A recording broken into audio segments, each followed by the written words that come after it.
बघा, कालच्या तासिकेत आपण कोहलर कोपका यांची मर्मदृष्टी उपपत्तीवर चर्चा केली आणि आज आपण पुढे जाऊ. तर थोडंसं एक रिवाईज म्हणून लक्ष द्या आवर्जून, अत्यंत महत्त्वाचं आहे.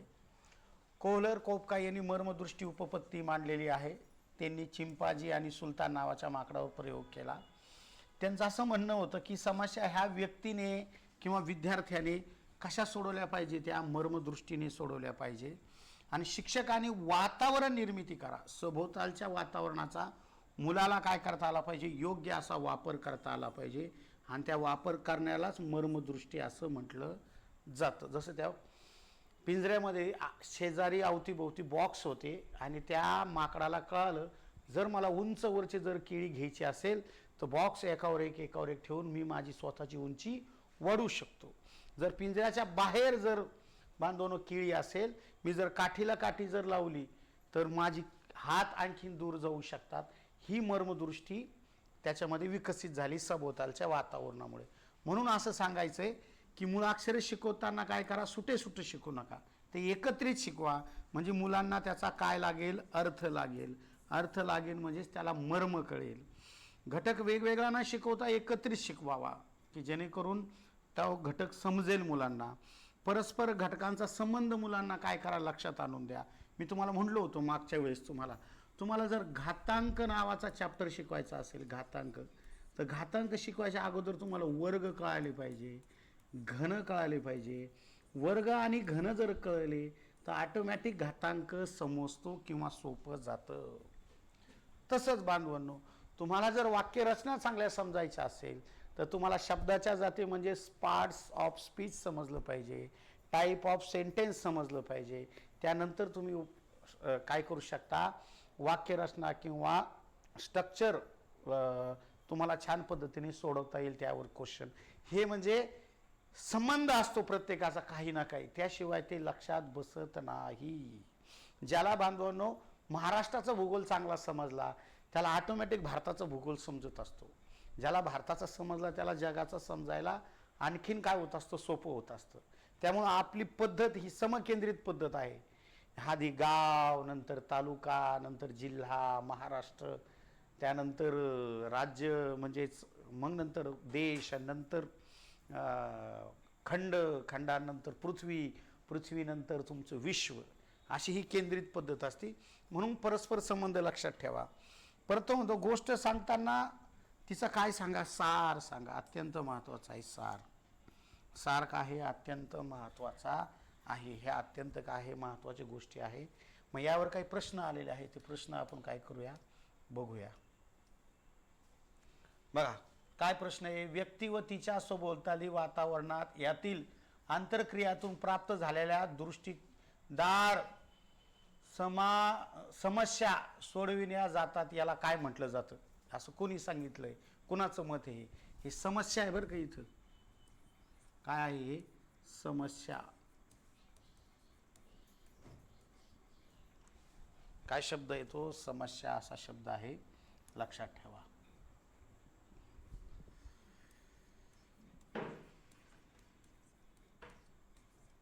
मग आता कोणी म्हटलंय, साहजिक तुम्हाला इथं दिसलंय, तर हे इथं लॉजिक काय लावायचं, मर्मदृष्टीदार शब्द आला. मग मर्मदृष्टी कोणी मांडली, हे कोहलरने मांडली. लगेच तुमच्या डोक्यात आलं पाहिजे. आसुबेल यांची कोणती उपपत्ती, लगेच तुमच्या लक्षात पाहिजे. आसुबेल यांची कोणती आहे, अध्ययन विषयक. आसुबेलचं कोण आहे, ज्ञानात्मक. अध्ययन विषयक ज्ञानात्मक नाही, अध्ययन विषयक अनुउपदेशन. अनुउपदेशन ही उपपत्ती आहे त्यांची. कर्ट लेविन यांची कोणती आहे, क्षेत्रीय उपपत्ती, क्षेत्रीय. प्यावलावाची कोणती गुरुजी माहिती तुम्हाला, कोणती आहे, अभिजात, अभिसंधान. अभिसंधान हे आपल्या घरचं नाही, पहिल्या टेटमध्ये विचारलं गेलेलं आहे. म्हणून मर्मदृष्टी उपपत्ती म्हणलं की कोहलरची, अभिजात अभिसंधान म्हणलं की प्यावलावची, आणि तुमचा क्षेत्रीय उपपत्ती म्हटलं तर कर्टलेविन यांची, अनुउपदेशन म्हटलं की आसुबेल यांची. पटकन डोक्यात राहतो. मी नेहमी कन्फ्यूज होत असतो, अध्ययन विषयक अनुउपदेशन आणि अध्ययन विषयक ज्ञानात्मक. मग ज्ञानात्मक म्हणलं की ती डॉक्टर ब्रुनरची आहे, आणि अनुपदेशन म्हटलं की ते आसुबेलचे, म्हणून मी लावित असतो जोडी. म्हणजे मला जर चुकलं तरी माझ्या ते लक्षात येऊन जातं. का? मी 2013ला विद्यार्थीच होतो ना. मी शिकवताच लोकांना शिकवता माझा अभ्यास झालेला आहे. पण मी लॉजिक लावायचं काहीतरी. आता काय करता येईल बरं, कसं डोक्यात ठेवायचं. हां, तर ते काय असतं, अत्यंत महत्त्वाचं असतं. त्यामुळे तिकडे लक्ष तुमचं असू द्या. त्यानंतर पहा पुढे दुसरी उपपत्ती आहे आता कर्ट लेविन यांची. पहा लगेच आलं, पहा ते कर्ट लेविन क्षेत्रीय उपपत्ती, अत्यंत महत्त्वाची उपपत्ती आहे. क्षेत्रीय उपपत्ती, लक्ष द्या. काय म्हणतो कर्ट लेविन? कर्ट लेविन यांनी क्षेत्रीय उपपत्ती मांडली. आपण आता बघितलं, म्हणजे ह्या ज्ञानाचा दुसऱ्या कुठल्या तरी प्रश्न सोडवताना तुम्हाला उपयोग होणार आहे. जरी त्यावर प्रश्न नाही आला, पण तिथं चुकीचे पर्याय की अरे कर्ट लेविन मी हे वेगळं कुठंतरी ऐकलंय, मग तो याच्यात नाही म्हणजे कुठंतरी आहे, असा आलं लक्षात. आणि सर्वात कठीण प्रश्न कोणता असतो माहिती का? खालीलपैकी ज्ञानात्मक उपपत्तीत कोणती नाही. मग तिथं जर तो तसा प्रश्न असता कोणती नाही, मग तुम्हाला बांधवणूक कळलं असतं. पहा मी जातो त्या प्रश्नावर घेऊन तुम्हाला. हा, इथं जर असा प्रश्न आहे की खालीलपैकी कोणता शास्त्रज्ञ हा बांधवांनो ज्ञानात्मक उपपत्ती मधला नाही, सांगा बरं उत्तर मला याचं. मी म्हणून मग तुम्ही हुशार झाले. कुठला शास्त्रज्ञ हा ज्ञानात्मक उपपत्ती मधला नाही? ज्ञानात्मक, हा सांगा कुठला शास्त्रज्ञ हा ज्ञानात्मक उपपत्ती मधला नाही? सांगा पटकन.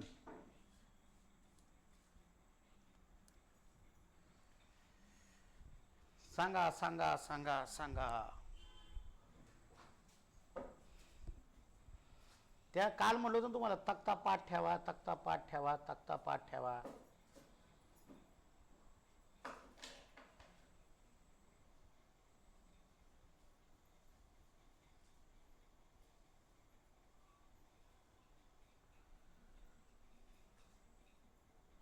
सर्वांनी करा कमेंट, उगं बसायचं नाही थोड्या जणांनी. मला इथं कळतंय, आकडा येत असतो की किती जणांनी कमेंट केल्या, काय केल्या.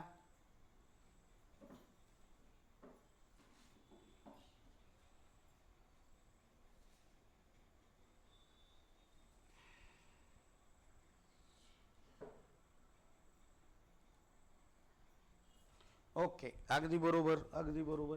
हा म्हणजे हा प्रश्न, या प्रश्नासाठी पूर्ण तुमच्या 22 उपपत्त्यांचं नॉलेज तुम्हाला लागतं. किती उपपत्त्यांचं नॉलेज लागतं?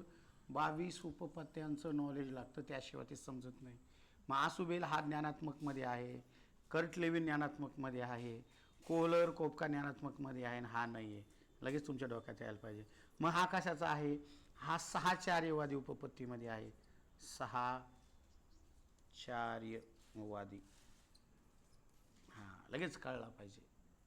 मग प्रश्न असाही येऊ शकतो, मी खालीलपैकी सहाचार्यवादी गटातला शास्त्रज्ञ कोण? तर हा पॅवलॉव आहे. हे लगेच तुम्हाला कळलं पाहिजे. हे नॉलेज सगळ्यात महत्त्वाचं आहे. आलं का लक्षात? हां चला, आपल्याला कर्ट लेविन पाहायचा होता. बघा, कर्ट लेविन यांची क्षेत्रीय उपपत्ती, त्यांनी सगळ्यात महत्त्वाचा जो काही विषय आहे अभ्यासाचा, तो कोणता घेतला होता गुरुजी? तो घेतला होता परिसर, व्यक्तीचा परिसर. आता क्षेत्र म्हणजे काय? व्यक्ती ज्या ठिकाणी राहतो त्या परिसराची जी परिस्थिती असते, परिस्थिती म्हणजेच वैशिष्ट्य म्हणू आपण. वैशिष्ट्य असतं, त्या वैशिष्ट्यांनाच काय म्हणायचं? क्षेत्र म्हणायचं. काय म्हणायचं? क्षेत्र म्हणायचं.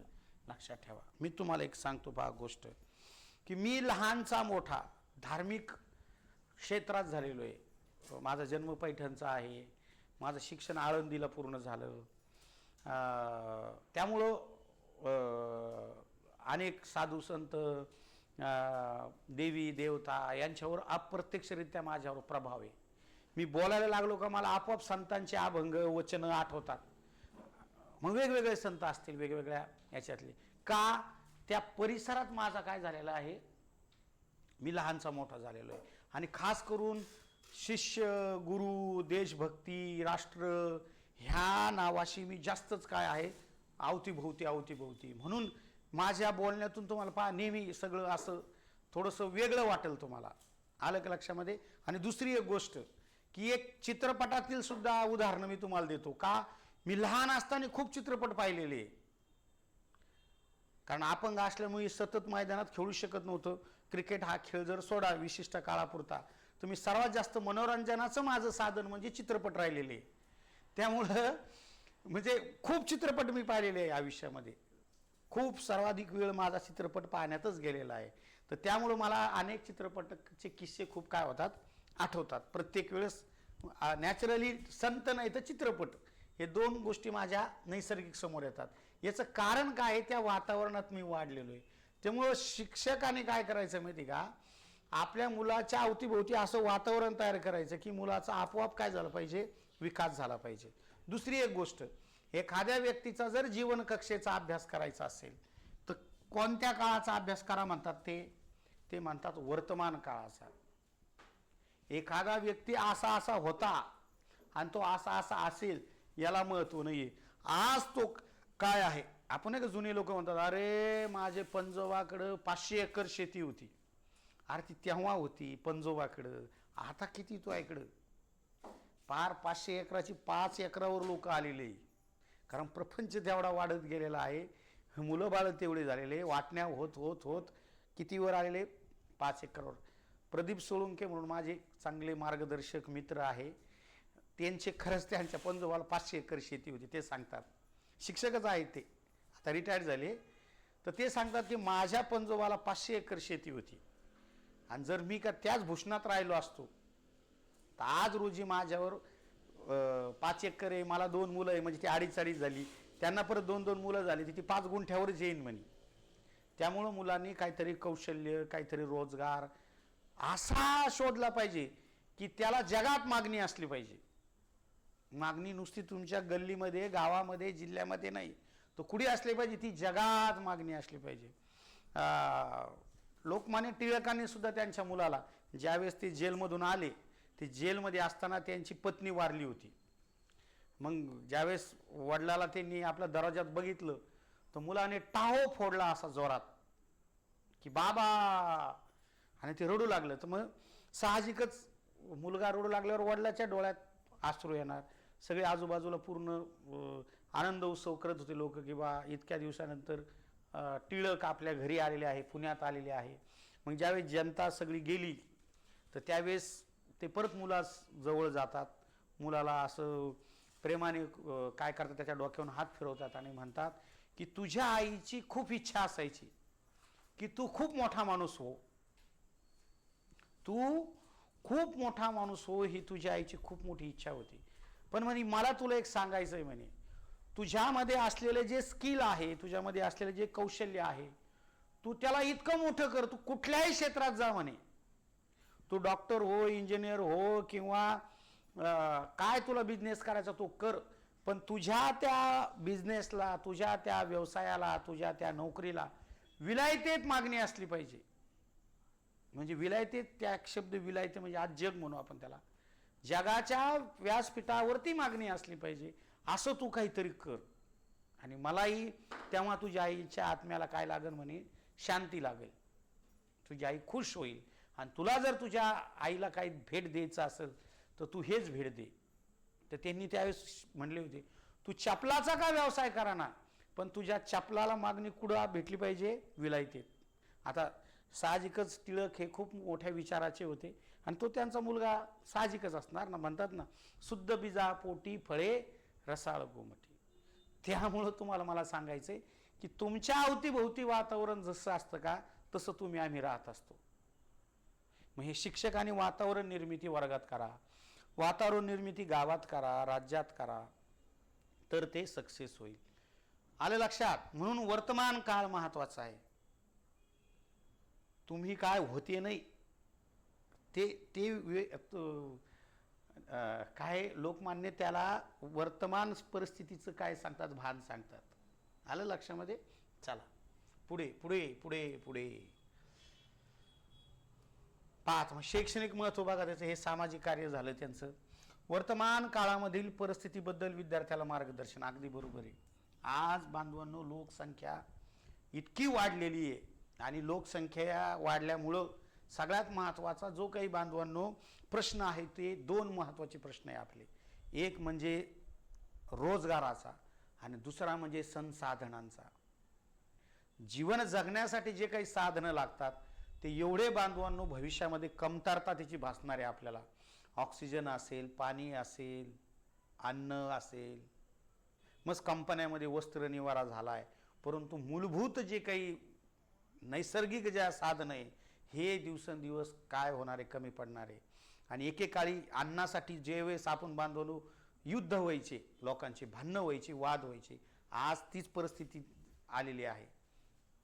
तर त्यामुळं काय आहे की काही करून आपण आपल्या पायावर, आपण आपल्या कौशल्यावरती कमीत कमी आपल्या प्रपंचाचं तरी गरजा पूर्ण करू एवढे मात्र स्किल तुमच्यामध्ये असलं पाहिजे. मी नेहमी सांगत असतो मुलांना की तुमच्या DED BEDच्या मार्कावर तुम्हाला किती मार्क पडले यापेक्षा तुम्ही किती सुंदर शिकवता. तुम्हाला जर चांगलं शिकवण्याचं जर कौशल्य आलं ना तर तुम्हाला सहज घर बसल्या ₹1,00,000-2,00,000 महिना पडू शकतो, सहज. आज जर तुम्ही बघितलं तर आपल्या फील्डमध्ये कोण येतंय माहिती का? कोचिंग फील्डमध्ये, टीचिंग फील्डमध्ये कोण येतंय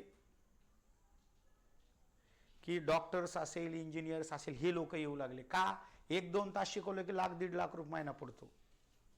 आणि मग ह्या लोकांना कंपन्या जाऊन रात्र दिवसभर काम करावं लागतं. आमच्या जालन्यामध्ये जेवढे काही मॅथचे टीचर आहे सगळे इंजिनिअरिंग झालेले आहे आणि आपले मास्टर लोक दुसरे धंदे शोधायला लागले, कुठं कंपन्यातच चालले, कुठं इकडेच चालले. अरे तुम्हीच जे स्किल शिकले ते नीट करा ना. आजही महाराष्ट्राला चांगल्या इंग्रजीच्या प्राध्यापकाची, चांगल्या मॅथच्या प्राध्यापकाची, चांगल्या विज्ञानच्या प्राध्यापकाची गरज आहे. तर हे तुम्ही तुमच्यात पहा.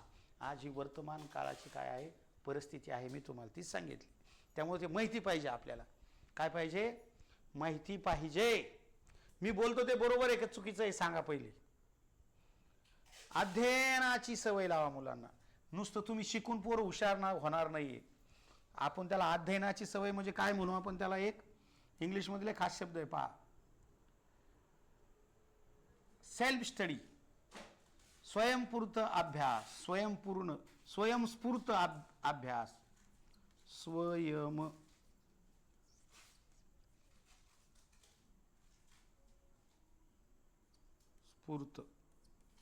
किंवा स्वयंस्फूर्तीने अभ्यास. स्वतः त्याला अभ्यासाची गोडी निर्माण करा. ती पोरग नुसतंच होत नसतं. मी थोडं प्रेरणादायक दररोज का बोलतो की तुम्हाला इंटरेस्ट यावा. दररोजचे उद्दिष्ट ठरवा, ते मांडा, ते लिहा, त्यानुसार अभ्यास करा. अभ्यास केल्याने अभ्यास होत नसतो. काय? उद्दिष्ट स्पष्टपणे मांडा, ठरवा तुम्हाला काय करायचंय. मास्तर व्हायचंय तर मास्तर कीवर इतकं प्रेम करा की तुमच्या टीचिंगला जगात मागणी मिळाली पाहिजे. लोकमान्य म्हटले तसं. ते उद्दिष्टांवरती प्रेम करा, उद्दिष्ट तसंच ठेवा. आलं लक्षात? सोप्याकडून कठीणाकडे सूत्राचा वापर करा. सोप्याकडून कठीणाकडे कोण म्हणले? Kurt Lewin. या आधी कोण म्हटलं होतं सोप्याकडून कठीणाकडे वापर करा? सांगा पटकन. असे 2-3 जण म्हटले होते सोप्याकडून कठीणाकडे सूत्राचा वापर करा. कोण म्हटलं होतं?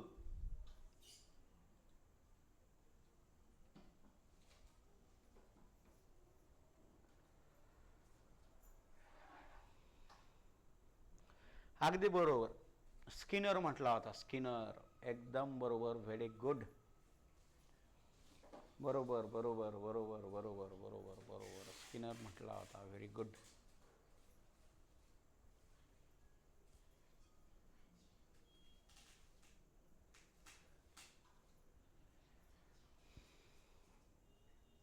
बर, काय प्रश्न येईल मग परीक्षेत? सर म्हणा तुम्ही हे सगळं सांगितलं म्हणा, ठीक आहे. परीक्षेत काय येईल ते बोला हो. आमच्याकडे वेळ कमी आहे, आम्ही गृहिणी आहोत, आम्हाला काय परीक्षेत येईल सांगा. ताई प्रश्न येईल की कर्ट लेव्हिन यांची उत्पत्ती कोणती आहे? तर कोणती आहे? क्षेत्रीय उत्पत्ती. ताई दुसरा प्रश्न येईल परीक्षेमध्ये की खालीलपैकी कर्ट लेव्हिन यांच्या उपपत्तीतील कोणते विधान चुकीचे आहे किंवा बरोबर आहे? तर वर्तमान परिस्थितीबद्दल विद्यार्थ्याला मार्गदर्शन करा. अगदी बरोबर आहे. अध्ययनाची सवय लावा. अगदी बरोबर आहे. उद्दिष्ट स्पष्टपणे मांडा. अगदी बरोबर आहे. सोप्याकडून कठीणाचा वापर करा. अगदी बरोबर आहे. दुसरा प्रश्न येईल ताई की क्षेत्र म्हणजे काय?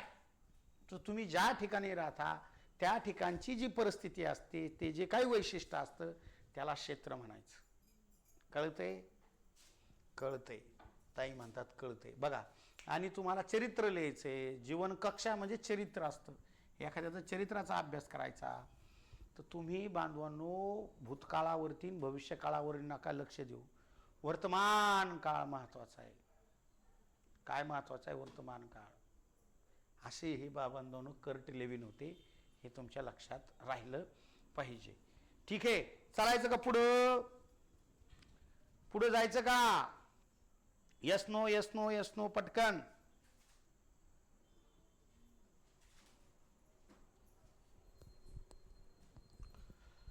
चलो आगे जाएंगे, आगे आगे. बघा परीक्षेत आलेले प्रश्न. अध्ययनविषयक क्षेत्रीय उत्पत्ती कोणी मांडली? पहा, 2013लाच परत प्रश्न आलता. क्षेत्रीय उत्पत्ती कोणी मांडली? कोणी मांडली? अहो कर्ट लेविनने मांडली. हेच राहिलंय. आल्बर्ट बांदुरा म्हणलं नव्हतं तुम्हाला. आल्बर्ट बांदुरांची कोणती आहे? सामाजिक निरीक्षणात्मक. सामाजिक निरीक्षण. हा, स्किनरची माहिती तुम्हाला. अध्ययन विषयक साधक अभिसंधान. साधक अध्ययन विषयक नाही, साधक अभिसंधान. कोहलरची मर्मदृष्टी. ही कर्ट लेविनची क्षेत्रीय. दरवेळेस असं काय करायचं, जोड्या लावायचं. आपल्या पुस्तकातलं छान दिलेलं आहे. सगळ्यात शेवटच्या पानावर सगळे क्षेत्रीय उपते एकदम मांडलेले आहे मी. कोण कोणाचा जनक उद्गाता आहे. चला गुरुजी, गुरुजी पुढे चला. आसुबेल खतरनाक आहे. हा आसुबेल, आसुबेल खतरनाक आहे. बघा लक्ष द्या. आसुबेल यांची बात अध्ययन विषयक अनुपदेशन आहे. अनुपदेश, अनुपदेश म्हणजे च्यानुसार उपदेश करणे. च्यानुसार उपदेश करणे. च्यानुसार म्हणजे काय? जे दिलेलं आहे पाठ्यपुस्तक. मग यामध्ये सगळ्यात महत्वाचे पाठ्यपुस्तक आणि अर्थपूर्ण शब्द आहे बरं का. इथे पाठ्यपुस्तक आला इथं. अर्थपूर्ण काय? शब्द. शब्दालाच म्हटलं जातं संबोध. समान गुणधर्म असलेल्या चेतकाच्या समूहाला संबोध असे म्हणतात. तुम्हाला जर उपदेश द्यायचा असेल तर पाठ्यपुस्तकाचा वापर करा. पाठ्यपुस्तक जर व्यवस्थित समजून सांगायचं असेल तर अर्थपूर्ण शब्द किंवा संबोध विद्यार्थ्याला शिकवा. धडा आपोआप समजतो. आम्ही लहान असताना शिक्षक काय करायचे? उद्या जर इंग्रजीचा धडा शिकवायचा आहे, हिंदीचा शिकायचा आहे, शब्दार्थ लिहून आणा, शब्दार्थ पाठ करा आणि ते पाहिल्यानंतरच धडा सुरू व्हायचा. का? अर्थपूर्ण संबोध जर क्लिअर झाले तर धडा समजेल. त्यानंतर ज्ञानाचे संस्करण हे शालेय जीवनाचे ध्येय. तुमचे आमचे ध्येय काय असले पाहिजे? शालेय जीवनाचे ध्येय ज्ञानाचे संस्करण करणे, ज्ञान ग्रहण करणे, हे शालेय जीवनाचे ध्येय. पण आजकाल ध्येय मुलांची वेगळी असते. काटे शाळात वेगळ्याच कोटण्यासाठी येते. मुलं कॉलेजमध्ये वेगळ्याच कारणासाठी येतात. आजकाल नवीन ट्रेंड सुरू आहे की म्हणे सायन्सला मुली खूप सुंदर असतात म्हणून सायन्स घ्यायचं. हा ट्रेंड सुरू झाला. काय लेकराचं ज्ञानाचं संस्करण होणार आहे ढेकळ्याचं? ते फळ्याकडे पाहायच्या ऐवजी ते दुसरीकडेच पाहत राहील. इकडं तिकडं, इकडं तिकडं, इकडं तिकडं. कारण अवघड झालेलं आहे. आणि तुम्ही मुलांना म्हणूही शकत नाही, अय नालायका हो इकडं पहा. तो म्हणतो तू तुपलं शिकवून तुला काय करायचं? 12वीचे काटले अवघड असते. तुम्ही जास्तच काही म्हणायला गेले की मग तिकडे बाहेर तुमच्या गाडीला कोणतरी धक्काच मारीन, तिला कोणतरी पेटूनच देईन, ती कोणतरी पंचरच करीन, नादच खोळा. इथून पुढं वरच्या वर्गाला शिकवणं अवघड आहे. काय आहे? वरच्या वर्गाला शिकवणं अवघड आहे. ज्ञानाचं संस्करण आहे ते पोराच्या डोक्यात घाला की भो शाळेत, कॉलेजमध्ये, महाविद्यालयात कशासाठी येतो आपण? ज्ञान संस्करण करायला येतो. हे आधी समजून सांगा. तेव्हा ते काट्ट काय करेन? पुस्तक उघडीन आणि पुस्तकात नीट पाहिन, अन्यथा पुस्तकात बघणार नाही. समजायला का? हा चला पुढे. मूर्त अमूर्त संकल्पना ह्या मनोऱ्यासारख्या असतात व त्या अध्यापनात उपयोग करा. मूर्त अमूर्त संकल्पना. मूर्त म्हणजे दिसणे, अमूर्त म्हणजे न दिसणे. आणि मनोऱ्यासारखे म्हणजे काय? मनोरा म्हणजे असा खाली काय असतं जास्त. ज्या इमारतीचा पाया हा भक्कम असतो बांधवांनो, हा पाया, मग हे वर वर वर वर इथं तुम्हाला गाठायचं असतं. तो हा मनोरा, ह्या गोष्टी जर बेसिक तुमच्या कंप्लीट नाही झाल्या तर ही तुमचं कंप्लीट होणार नाही. त्यामुळं मुलांना सोप्याकडून कठीणाकडे म्हणजेच बांधवांनो त्याचा पाया फाउंडेशन पक्क करा तर ते होणार आहे, अन्यथा ते होणार नाही. त्यानंतर हे पहा, पूर्वज्ञान व नवीन ज्ञानात फरक समजून सांगा.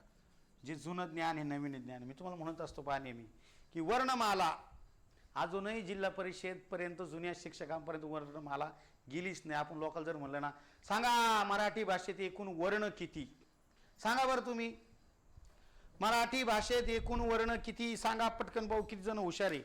तुमच्या नवीन ज्ञानात जुन्या ज्ञानात फरक झाला का?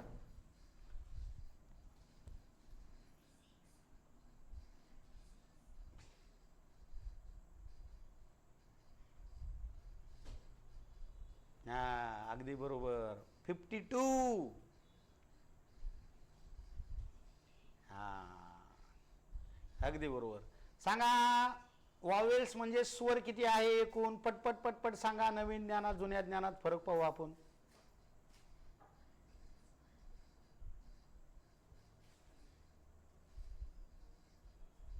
अगदी बरोबर बरोबर बरोबर बरोबर. हा, व्हेरी गुड. सगळे हुशार आहात हा. म्हणजे तुम्ही अपडेट नॉलेज तुमच्यापर्यंत आहे. अरे स्वर स्वर इंग्लिश मधले नका सांगू रे, मराठीतले सांगा. अरे मराठीतल्या वर्णमालिकेतले स्वराला आपण काय म्हणणार आहे? स्वर वॉवेल्सच म्हणतात ना. इंग्लिश मधले वॉवेल्स 5 आहे, मराठीतले किती आहे? 14.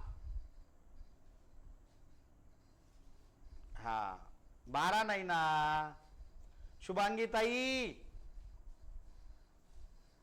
दुरुस्ती करा. 14 झाले. आ आणि अ नावाचे 2 आलेले. बाळ नाही का जन्मला जंगला काय करतोय? नंतर काय करतोय? अ करतोय. 48 कुठं राहिले वर्ण? तुम्ही आज काय करायला लागले? 52 झाले ना. चला, सगळं सगळं बाहेर जुन्या दुसऱ्या याच्यामधलं चाललंय ते. बऱ्यापैकी तुमचं मराठी कच्चं दिसतंय पहा. मराठी वर्णमाला, वर्ण वर्ण वर्णमाला लक्षात ठेवा. उगा आलं म्हणून सांगतो हा, हे पाठ ठेवा. पहिले असते तुमचे स्वर. स्वर बांधवांनो अगोदर होते तुमचे 12, ते आता झाले 14.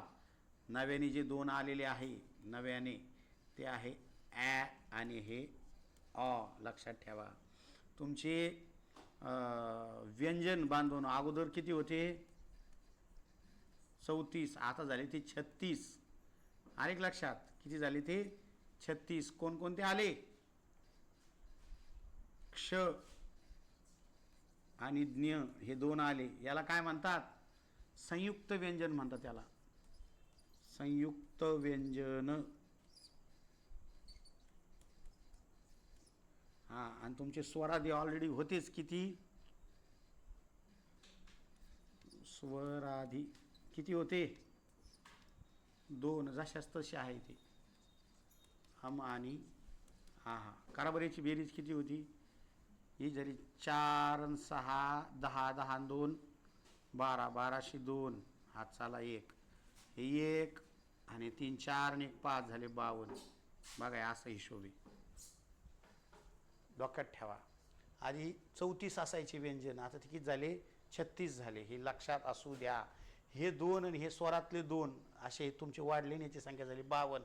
पूर्वी किती होती? ती 48 होती. हे अपडेट हे लय मोठं महाभारत आहे. मी उगाच तात्पुरतं तुम्हाला सांगितलं, लक्षात राहावं म्हणून. चला असो. म्हणून नवीन ज्ञान आणि जुन्या ज्ञानात सहसंबंध द्या. मास्तरलाच जर नाही कळलं तर लेकराला काय ढेकळं कळन? काहीच कळणार नाही लेकरांना. त्यामुळं डोक्यात असू द्या. मुख्य मुद्द्याचे विश्लेषण करून अर्थपूर्ण शब्दांचा वापर करा. विश्लेषण करा. धडा वाचून नका दाखवू. आजकाल उगाच सिलेबस संपायचं म्हणून चालला कार्यक्रम, चलो पडो पडो पडो, पोराव घरी लिहून आणा लिहून आणा लिहून आणा.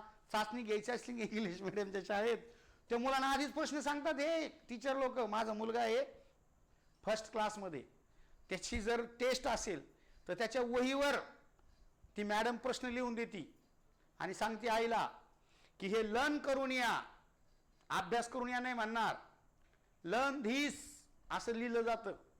मग ते जे काही प्रश्न असतात ते प्रश्न माया काय करतात, आदल्या दिवशी पोराकडून पाठ करून घ्या, मारू मारू मारू मारू, आणि मग हे पोट्ट दुसऱ्या दिवशी कुठं जातं, शाळेत जातं आणि ते लिहून येतं आणि मग ते दाखवतो मम्मी आउट ऑफ मार्क.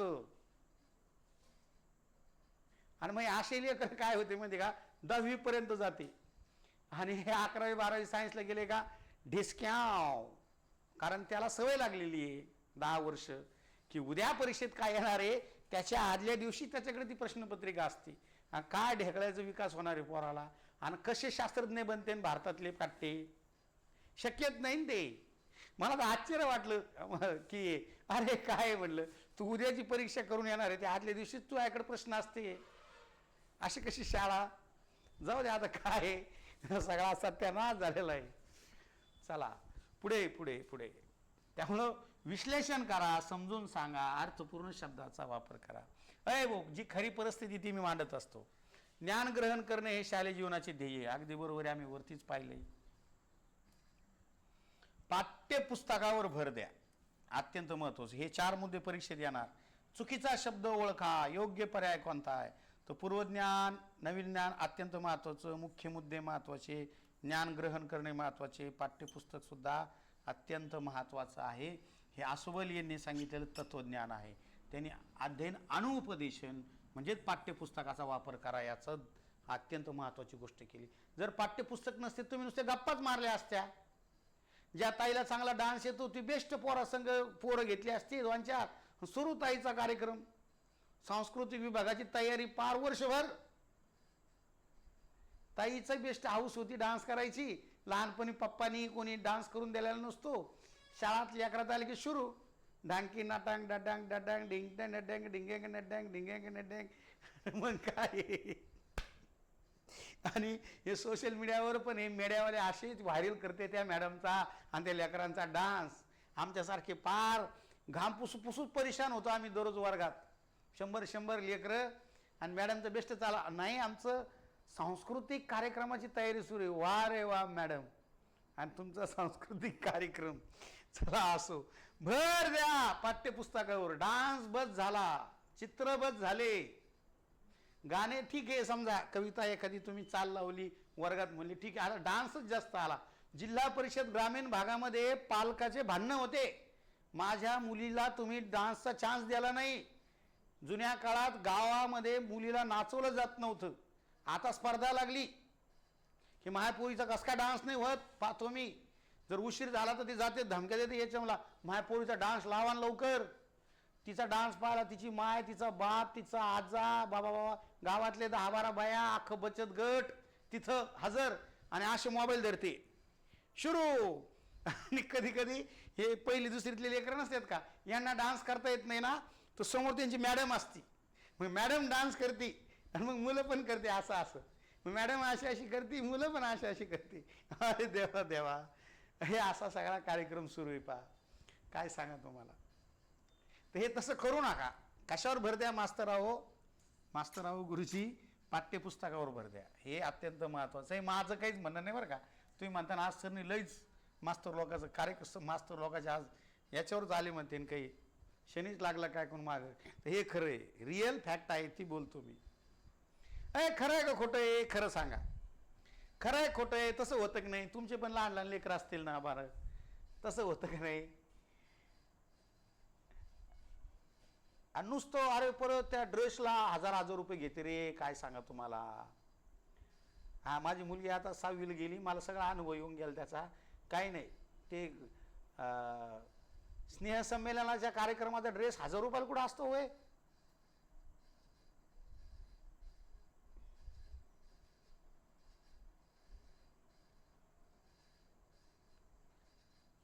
भला राहू जाऊ दे. आता कसं आहे, आता पण आता पालकाला काय वाटतं की आमच्या आईबापाने आम्हाला सुविधा दिल्या नाही, मग आता आम्ही कमवते झालो, आम्ही देऊ.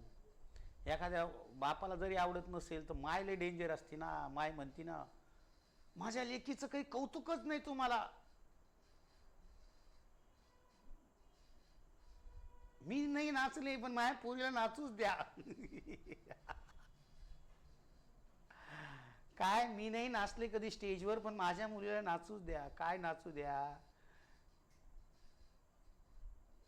हा ना, आमचे लेकरं सेमीलाच आहे ना, इंग्लिश मिडियमलाच आहे ना. चला बरं, हे समजलं का? हा, तात्पर्य हे की पाठ्यपुस्तकावर भर दिला पाहिजे, ते ते महत्वाचं आहे. ठीक आहे, एखादा जर मी हे बघा, मी तर कला शिकायला, माहिती का तुम्हाला माहीत नसेल, मी गाणं शिकायला आळंदीला गेलतो. काय शिकायला? गाणं. माझे वडील कीर्तनकार आहे, गायक आहे. त्यांना काय वाटायचं की बाबा मी पण गायक व्हावा, पण ते माझ्यात गुण नव्हतात ना तो गाण्याचा इतका चांगला. मी बळजबरीने ती डिग्री घेतली, संगीत विशारद. आमच्या गुरुजीने पार 4 वाजता उठून बदकू बदकू आमच्याकडून ते सगळं करून घेतलं. पण मी इकडं टीचिंग फील्डमध्ये उतरलो ना. आता मला त्याचा फायदा झाला, माझ्या आयुष्यात खूप सन्मान मला गाण्यामुळे मिळाला, तो भाग वेगळा. पण एखादी खूपच नॅचरली खूप चांगली गाती, तुम्ही तिला पुढं आणा. एखादी मुलगी नॅचरली खूप छान डान्स करते, तिला तुम्ही पुढं आणा. एखादी मुलगी नॅचरली खूप सुंदर, काय म्हणू आपण त्याला, ड्रॉइंग करते, तिला पुढं आणा. बळजबरी ना, नाचता येईना उगं काय म्हणते त्याला, बळजबरी ना उगं. आपला गाणे पण कसले, कुठं पाटलांचा बैलगाडा, घाटात केला राडा, हे 5वी 6वीचे लेकराला गाणे. हा ना, पाटलांचा बैलगाडा घाटात केला राडा, हे गाण्यावर कुठं डान्स असतो होय? आणि काय खाला दाखणार तुम्ही त्याच्यामध्ये? कुठं कच कच कच कच कच कच काय? आणि ती लहान लेकरू ती पण अशी करते, कच कच कच कच कच कच कायच कच कच, कसं कांदा कापला, कसं काय? हे गाणे लहान लहान पोराला कसे शाळेवर देतात बा, देव जाणं. चला असू बा, जाऊ दे जाऊ दे. चला,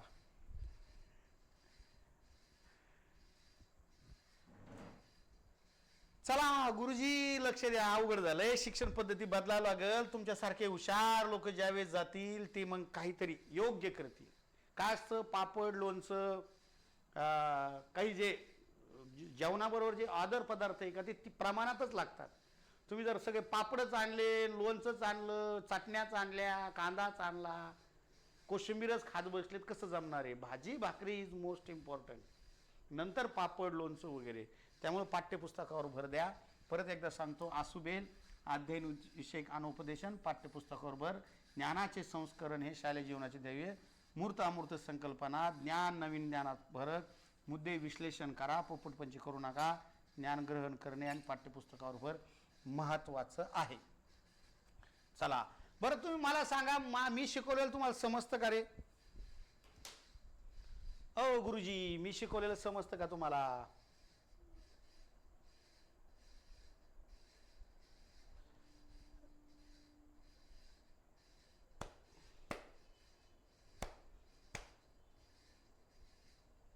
बावनवर नाही हो, मार्गे.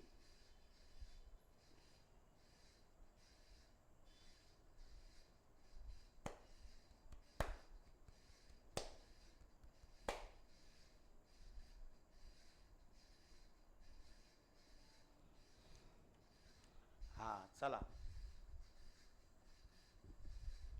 पुढे पुढे पुढे जायचं. आता पुढे जाऊ आपण. ब्रुनर, ब्रुनरची सुद्धा खूप छान आहे पहा. काय म्हणतात ब्रुनर? ब्रुनर पहा, ब्रुनरची खूप छान आहे उपपत्ती. ब्रुनर म्हणतात अध्ययन विषयक ज्ञानात्मक उपपत्ती. डॉक्टर ब्रुनर यांची अध्ययन विषयक ज्ञानात्मक उपपत्ती. ज्ञानात्मक हे बरं काही राहतं, लक्षात ठेवा, ज्ञानात्मक. हा, तुम्हाला जर प्रश्न आला खालीलपैकी कोणती उपपत्ती ही ज्ञानात्मक मध्ये आहे, तर ज्ञानात्मक नाव ही ज्ञानात्मक मध्येच असणार ना. काय मेन विषय तोच आहे हिचा. हा, काय सांगितलं यांनी सांगितलं ज्ञान रूपांतराचं सूत्र. काही प्राण्यावर वगैरे कोणावर प्रयोग केला नाही. ज्ञान रूपांतर करा, जुने अनावश्यक माहिती काढून टाका आणि नवीन माहिती काय करा, समाविष्ट करा. खूप छान. तुम्ही महिला भगिनी काय करता? दररोज काय करता? पाणी भरता. मग माठ असतो आपला पाण्याचा. आता आजकाल फ्रीज आलं, फ्रीजमध्ये बाटल्या आल्या, नाही तर जुन्या काळी माठ असायचा. आपण लहान असताना माठातलं सगळे पाणी पिलेलो आहे. तर ते माठातलं आधीचं जे पाणी आहे का, आपली आई काय करायची, ते जुनं पाणी काय करायची, काढून टाकायची आणि नवीन पाणी काय करायची, भरायची. आलं का लक्षात? त्याला म्हणतात ज्ञान रूपांतराचं सूत्र. काय म्हणतात? ज्ञान रूपांतराचं सूत्र. बघा इकडं, आता कमेंट करू नका, आधी समजून घ्या, नंतर आपण कमेंट करू. जुन्या ज्ञानात काय झाली पाहिजे, सुधारणा. मी आधी नाही म्हणलो का जुन्या ज्ञानात? मी म्हणलो ना, वर्ण किती झाले, आत्ता किती झाले, आता झाले 52. आणि आधी किती होते हो? आधी किती होते? आधी होते किती, 48. हा फरक लक्षात आला पाहिजे. आधी स्वर किती होते, आता 14 आहे. आधी किती होते, 12. इथं व्यंजन आधी किती होते गुरुजी, 34. आता किती झालेले, 36. हा फरक तुम्हाला कळायला पाहिजे. जुन्या ज्ञानात काय करा, सुधारणा करा, माहिती झालं पाहिजे तुम्हाला हे, असा अर्थाने. पुढे पहा, माहिती असलेला अनावश्यक भाग काळा. आम्हाला कधी कधी काय वाटतं माहिती का, मला लय माहिती आहे. अरे जे अनावश्यक गोष्टी त्या काढून टाकल्या पाहिजे. आपण काय करतो, कधी मोबाईलमध्ये जर का आपले फोटोची संख्या खूप झाली, व्हिडिओची संख्या खूप झाली, तुमची मेमरी 10 GB 36 GB जरच असेल, तर तुम्ही काय करता, तिला जे अनावश्यक फोटो आहे की जे अनावश्यक व्हिडिओ आहे मोबाईलमधले, तुमचं मेमरी फुल झाल्यामुळे काय करता, काढून टाकता. तसंच मेंदूचं असतं. उगा अनावश्यक ज्ञान घेऊन चालायचं बोजा, काही उपयोग नाही त्याचा. कळायलं का? आवश्यक तोच बोजा घेऊन चला. जुनी माहिती व नवीन माहितीतला फरक सांगा मुलांना. जसं मी तुम्हाला आत्ताच सांगितला, हा फरक सांगा. हे ज्ञान रूपांतराचं सूत्र आहे. अनावश्यक माहिती, आवश्यक माहिती ग्रहण करा. दररोज वृत्तपत्र वाचा, नवीन ज्ञान वाचा, नवीन पुस्तकं वाचा, नवीनच गोष्टी काय करा, घ्या. खूप सोपी पहा, सोपं आहे, काहीच नाही यांच्या ह्याच्यामध्ये, काहीच नाही. परत एकदा व्यवस्थित समजून सांगतो तुम्हाला. डॉक्टर ब्रुनर ज्ञानात्मक उत्पत्ती त्यांनी मांडली, अध्ययनविषयक ज्ञानात्मक. काय सांगितलं? ज्ञान रूपांतराचं सूत्र सांगितलं. जुनी अनावश्यक माहिती वगळून आवश्यक माहिती समाविष्ट करा. जुन्या ज्ञानात सुधारणा करणे, माहिती असलेला अनावश्यक भाग वगळून टाकणे, जुनी माहिती व नवीन माहितीत फरक सांगावा आणि अनावश्यक माहिती काय करा, आवश्यक माहिती काय करावी, ग्रहण करावी. असं सोपं कार्यक्रम आहे. सोपा, काहीच अवघड नाही. लक्षात ठेवायचं. आपलं पाण्याचं उदाहरण, दररोज पाणी पिताना आपण आवश्यक चांगलं पाणी पितो. मोबाईलचं उदाहरण, अनावश्यक डाटा तो आपण काढून टाकतो मोबाईलमधला. आलं का लक्षात? बाहेर गावाला जाताना जे आवश्यक कपडे आहे त्याच गोष्टी घेऊन जातो. अख्खं घर नाही घेऊन जात गावाला जाताना, जे आवश्यक आहे तेच घेऊन जातो. आलं का लक्षात?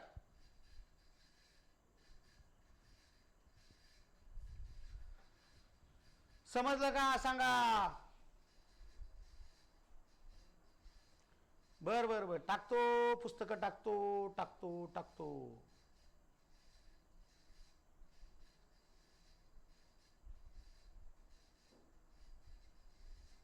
बंद कर.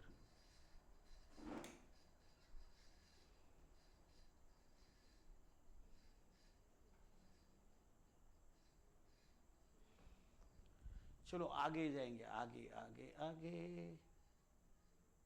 हाँ बघा, मग आता आधुनिक उपपत्ती आहे ते आपण उद्या पाहू, एखादी पाहू, उद्या पाहू. मग अत्यंत महत्त्वाच्या 6 उपपत्त्यापैकी बांधवांनो आपण 4 उपपत्त्या पाहिलेल्या आहे. त्या कशा आहे, काय आहे, तुम्हाला एकदा परत चार्टनुसार सांगतो, म्हणजे तुम्हाला महत्त्व कळेल. आणि मी असं छाती ठोकपणे सांगू शकतो, तुमच्या सुराज सर इतकं हे प्रकरण कुणालाच महाराष्ट्रात चांगलं शिकवता येत नाही, येऊच शकत नाही. पार मी DED आणि माझं सगळं शिक्षण शासकीय कॉलेजला झालेलं आहे. त्यामुळं कोणी नाही, ते फक्त आपल्याला जमतं. आपल्याला का जमतं? तपश्चर्या झाली, 12 वर्ष झाली, तेच काम करतो. मर्मदृष्टी उत्पत्ती कोणाची आहे? मर्मदृष्टी उत्पत्ती कोणाची आहे? तिला दुसरं नाव आहे समाकारवादी उत्पत्ती. कोणाची? कोहलर आणि कोपका. चला, अध्ययन अणुउपदेशन कोणाची आहे? आसुबेल. क्षेत्रीय उत्पत्ती कोणाची आहे? कर्ट लेविन यांची आहे. अध्ययनविषयक ज्ञानात्मक आत्ता आपण पाहिली कोणाची आहे? ब्रुनरची आहे. आता श्रेणीबद्ध उत्पत्ती गँगने हे फक्त नाव आलेलं आहे, आपल्या सिलेबसला ना DEDला ना BEDला आहे, माहितीच नाही याची की काय प्रयोग केला, कसा केला. लक्षात ठेवा. फक्त नाव आलेलं आहे श्रेणीबद्ध उपपत्ती, हे परीक्षेत येऊनच गेलेलं आहे की खालीलपैकी ज्ञानात्मक उपपत्ती गटात कोणती आहे आणि कोणती नाही. त्यामुळे टॉलमन विचारला गेलता आहे का नाही. तर ही संकेत अध्ययन उपपत्ती अत्यंत महत्वाची टॉलमन यांची आणि गॅंगनी यांची आहे श्रेणीबद्ध. श्रेणीबद्ध म्हणजे क्रमाक्रमाने असं या अर्थाने. आणि संकेत अध्ययन म्हणजे काहीतरी बाळाचे पाय पाळण्यात दिसतात आपण म्हणतो तशा पद्धतीनं. ह्या 4 उपपत्त्या मांडलेल्या आहे, ह्या 2 मांडलेल्या नाही. याचा डाटा नाही उपलब्ध. आलं का लक्षामध्ये? ओके चला मग हे तक्ता अत्यंत महत्वाचा आहे, पाठ ठेवा. प्रश्न 100% येणार आहे 2024ला. खालीलपैकी ज्ञानात्मक उपपत्ती कोणती आहे किंवा नाही. आहे म्हणल्यावर या 6 येणार आणि नाही म्हणल्यावर तुमच्या साचारीवादी गटातली प्रयत्न प्रमाद असेल, अभिजात अभिसंधान असेल, साधक अभिसंधान असेल, वर्तनवादी असेल, ह्या सगळ्या उपपत्त्या बांधून तुम्हाला चुकवण्यासाठी यात टाकतील. मग तुम्हाला कळालं पाहिजे अरे इसमें तो ये नहीं है, ये हमारे पार्टी का नहीं है. आलं का लक्षामध्ये? ज्ञानात्मक वेगळं, साहचारी वेगळं, आधुनिक वेगळं. आता उद्या आधुनिक शिकू आपण. आलं का लक्षात? मग अशा पद्धतीने गुरुजी आपण इथं थांबू. दररोज लाईव्ह येत जा. कधी काही अडचण आली तर व्हॉट्सअप ग्रुपवर मी तुमच्या सगळ्या मास्टर लोकांचे फोन टाकलेले. जर नाही तास घेतला त्यांना फोन करायचा, हॅलो मी मास्तर बोलतो, क्लास काय नाही घेतला आज, मला नका ताण द्यायचं. आलं का लक्षात? हां मी जर माझा तास नाही घेतला मग मला बोला. ऊन येऊ, पाऊस येऊ, वारा येऊ, कावधन येऊ, काही येऊ, मी येणार म्हणजे येणार. आलं का लक्षात? फक्त देवाकडे ही प्रार्थना करा की मला उभा तरी राहता आलं पाहिजे. कारण कॅमेरा आहे समोर, बसून तर जमणार नाही. उभा राहता आलं पाहिजे म्हणजे वृथा आलं पाहिजे म्हणजे काय, माझी तब्येत चांगली पाहिजे. मग आली का? आपल्याला एकच आजार आहे, फक्त पित्त होतं मला. मग पित्त झालं का डोकं दुखतं, डोकं झालं का गरगरतं, गरगर झालं का वांत्या होतात. आणि मग एखाद्या व्यक्तीने जर वांत्या केला ती उभाच राहू शकत नाही. त्याची पूर्ण शरीरातली एनर्जी बाहेर पडती आणि ते डोकं पण काम नाही करत ना त्यावेळेस. त्यामुळं तेवढाच आपला प्रॉब्लेम आहे. महिन्यातनं 1-2 वेळेस होत असतं ते. कारण वेळेवर जेवण होत नाही, जागरण जास्त होतं. तुम्हाला शिकवायचं म्हणजे मला अभ्यास करावा लागतो. ते सोपं आहे का? जगात महाराष्ट्रातले एवढे बुद्धिवान डीएड धारकाला मला शिकवावं लागतं. परत एक विषय नसतो, वेगवेगळे विषय असतात. नंतर शेवटच्या काळामध्ये मी तुमचे जे अवघड जाणारे गणित सोडून जेवढे अवघड जाणारे विषय मी परत ते रिपीट घेणार आहे. त्या लोकांचं काही हे झालं काय म्हणतो आपण त्याला, काही राहिलं वगैरे एखादा भाग वगैरे तर मी परत रिपीट करत असतो. कारण आपण बॅटिंग बांधवणं, आपल्या टीम जर कुठं कमी जास्त पडली तर तिथं आपण उभा राहत असतो. असा कप्तान असला पाहिजे. त्याला बॉलिंग आली पाहिजे, बॅटिंग आली पाहिजे, किपरिंग आली पाहिजे, फिडिंग पण आली पाहिजे. सगळं काही येतं आपल्याला. तुम्ही ताण घेऊ नका तेवढा. आलं का लक्षात? चला मग आता मी थांबतो आणि आपण उद्या भेटूया. ठीक आहे? चालेल. थोडे दिवस थांबा. हे सिलेबस थोडा पुढे गेला का मग आपण मधल्या एखाद्या वेळामध्ये इंग्रजी पण सुरू करू. ताण घेऊ नका त्याचा.